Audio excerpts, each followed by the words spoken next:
असदुद्दीन ओवैसी साहब ने दिल्ली विधानसभा इलेक्शन 2025 को लेकर ओखला विधानसभा सीट से ऐसी रैली निकाली है, जिसे देखकर अरविंद केजरीवाल, राहुल गांधी और मोदी जी भी परेशान हो जाएंगे क्योंकि अगर वे खुद भी वहां पहुंच जाए तो ऐसी रैली वो नहीं निकाल सकेंगे। जितना भीड़, जितना समर्थन और जिस तरीके के नारे लगे, वो देखकर आम आदमी पार्टी की टेंशन काफी हद तक बढ़ जाएगी। साथ ही इस वक्त डोनाल्ड ट्रंप यूएस के प्रेसिडेंट बन चुके हैं, लेकिन गोदी मीडिया तो कुछ और ही बता रही है। लेकिन सही बात यह है कि उन्होंने अजान दिलवाकर पूरे भारत के गोदी मीडिया के मुंह पर तमाचा मार दिया है। क्या है पूरा मामला? पूरे वीडियो को विस्तार से समझेंगे और जानेंगे। उससे पहले अस्सलाम वालेकुम वरहमतुल्लाहि वबरकात। अल्लाह के नाम से शुरू, जो बड़ा मेहरबान और निहायत रहम करने वाला है। मैं हूं मोहम्मद हफीज अंसारी और आप देख रहे हैं द पॉलिटिकल। असदुद्दीन साहब आज के दिन दिल्ली विधानसभा में एक ओखला नाम की सीट है, वहां पर है, जहां पर उनके कैंडिडेट है। अब वह रैली निकाल रहे हैं। सबसे पहले मैं आपको उनकी रैली दिखाऊंगा, जिसको देखकर आप अंदाजा लग जाएगा कि कितना जुनून ओवैसी साहब को लेकर लोगों के अंदर है। लेकिन क्या ये रैली वोट के लिए कन्वर्ट हो पाएगी? क्योंकि इस रैली में लोग जो नारे लगा रहे हैं वो है तेरा मेरा रिश्ता क्या, ला इलाहा इल्लल्लाह। पर सच बात यह है कि ये नारा तो सही है, लेकिन प्रैक्टिकली ये जमीन पर नहीं दिखता है।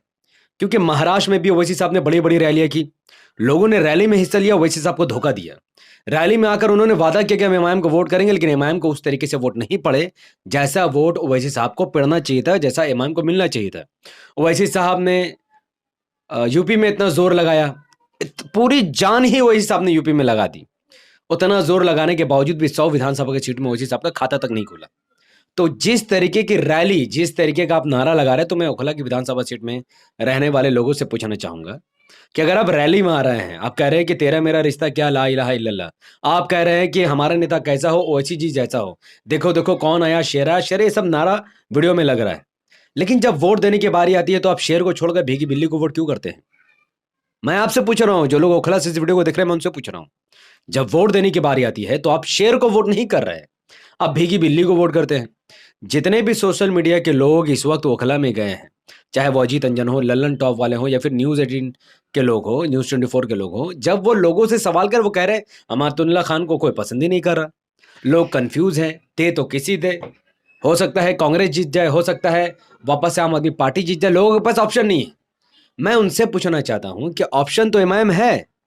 ओवैसी साहब अपना काम काज छोड़कर, अपना इंपॉर्टेंट टाइम निकालकर दिल्ली में जनसभा कर रहे हैं, अपने उम्मीदवार को उतारे।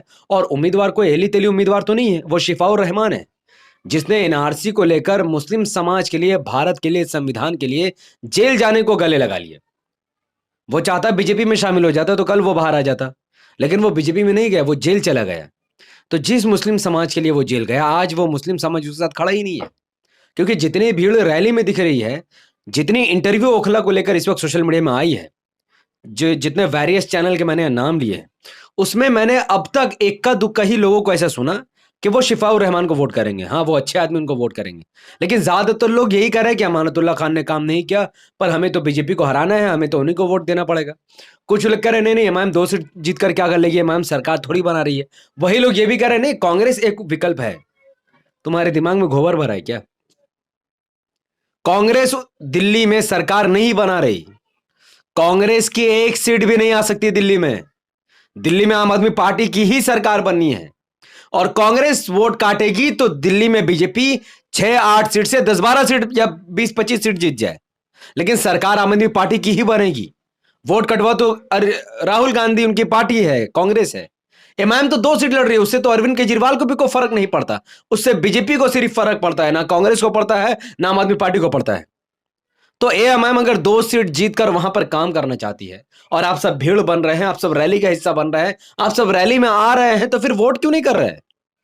तो क्या होने वाला है ओखला विधानसभा सीट में? ये जो भीड़, ये जो रैली निकली है ओवैसी साहब की दीवानगी में, वो ओवैसी साहब जिन्होंने सीएबी के कानून को फाड़ा, जिन्होंने आर्टिकल 370 पर बोला, चाइना के खिलाफ बोला, देश के विकास के लिए कितनी सारी इन्होंने बातें कही पार्लियामेंट में। तो जो लोग इनके पीछे आ रहे, क्या ये वोट करेंगे? हम नहीं जानते। ओखला विधानसभा सीट 2025 में जो चुनाव होंगे, वो उसके कैंडिडेट आपके सामने, उसको देखिए। आम आदमी पार्टी का मुस्लिम उम्मीदवार, जो कि वहां का विधायक है, अमानतुल्लाह खान। बीजेपी ने एक हिंदू उम्मीदवार को उतारा, मनीष चौधरी। कांग्रेस ने बीजेपी को फायदा पहुंचाने के लिए मुस्लिम कैंडिडेट आरिबा खान को उतारा। आजाद समाज पार्टी ने भी आम आदमी पार्टी को नुकसान करने के लिए, बीजेपी को फायदा पहुंचाने के लिए शेर खान को उतारा। बीएसपी ने एक हिंदू का कैंडिडेट उतारा, लेकिन एएमएम ने यहाँ शेफाउर रहमान को टिकट दिया। अब अगर शेफाउर रहमान साहब उनकी मदद आम आदमी पार्टी कर देती तो क्या वैसे सब यहाँ से चुनाव लड़ते? नहीं लड़ते। जब अमानतुल्लाह खान से लोग अग्री नहीं है तो आप शेफाउर रहमान को वोट क्यों नहीं करना चाहते भाई? क्योंकि ओवैसी साहब का एहसान लेकर तो पूरा भारत का मुसलमान ओवैसी साहब के एहसान में दबा हुआ है। सुन लीजिए, अगर ओवैसी साहब इस देश में नहीं होते या फिर मेंबर ऑफ पार्लियामेंट है तो आज तो आपसे वोट देने का अधिकार भी छिन जाता। आज पार्लियामेंट में कानून आता और आपका अधिकार खत्म। ओवैसी साहब खड़े हैं तो आपको अधिकार है। ओवैसी साहब जिस दिन नहीं रहेंगे आपको पता चलेगा उनकी क्या अहमियत थी। तो ओवैसी साहब के हाथ को मजबूत करना है तो फिर आपको शेफाउर रहमान साहब और उन जैसे नेताओं को वोट करना पड़ेगा। मैं तो ये भी चैलेंज कर रहा हूं कि अरविंद केजरीवाल ओखला में रैली नहीं करेगा। क्यों? क्योंकि उनको ओखला के लोगों से कोई मतलब नहीं है, ना ही उनको मुसलमानों का वोट चाहिए। तो फिर गिर कर क्यों अरविंद केजरीवाल को वोट कर रहे हो?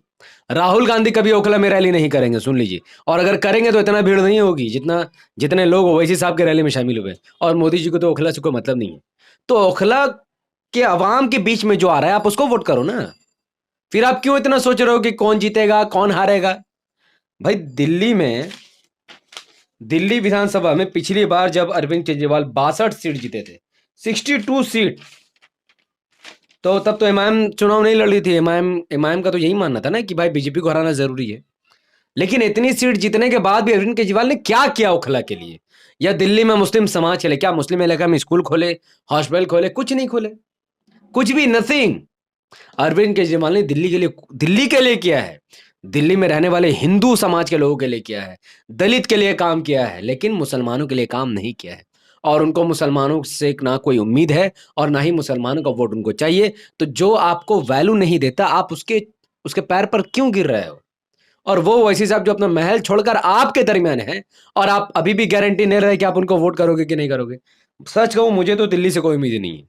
जब महाराष्ट्र में एमआईएम का कुछ नहीं हो पाया, सिर्फ एक सीट आई, यूपी में कुछ नहीं पाया, तो दिल्ली में क्या ही होगा? मुझे नहीं पता दिल्ली में क्या होगा। अल्लाह ताला अगर दिल का हाल बदल देता तो हो सकता है दिल्ली में रातों रात लोगों के अंदर एमआईएम को लेकर चाहत आ जाए और फिर वो सुबह वोट कर दे। हम नहीं जानते।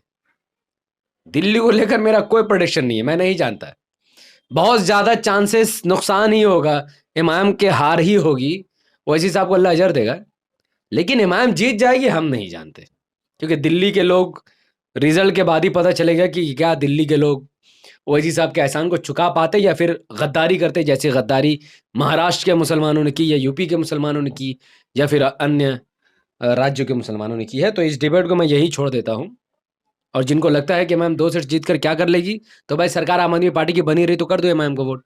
इतना तो दिमाग का इस्तेमाल करो, जाहिलों वाली बात क्यों करते हो तुम लोग?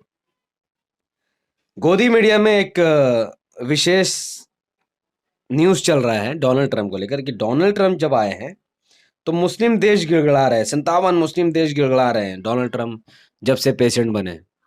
तो डोनाल्ड ट्रंप जैसे ही प्रेसिडेंट बने उन्होंने अजान लगवा दी। सुनिए अजान। अल्लाहु अकबर, अल्लाहु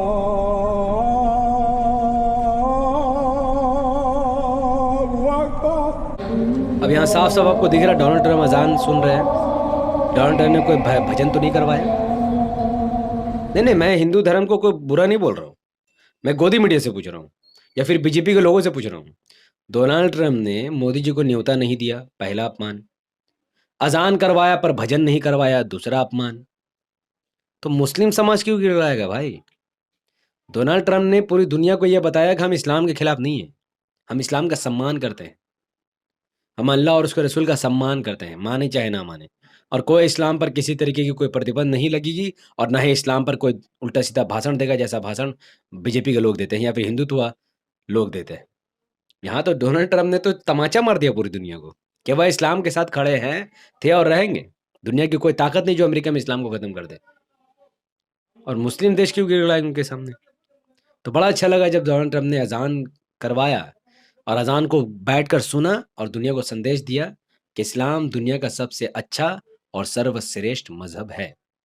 अब आप सबके भी अगर यही आस्था है तो इस वीडियो को लाइक कीजिए, शेयर कीजिए, कमेंट कीजिए और कमेंट पर आपको बताइए कि क्या वजह हो सकती है कि डोनाल्ड ट्रंप ने मोदी को न्योता नहीं दिया और अजान के बाद भजन नहीं करवाया। ऐसा क्यों हुआ ऐसा?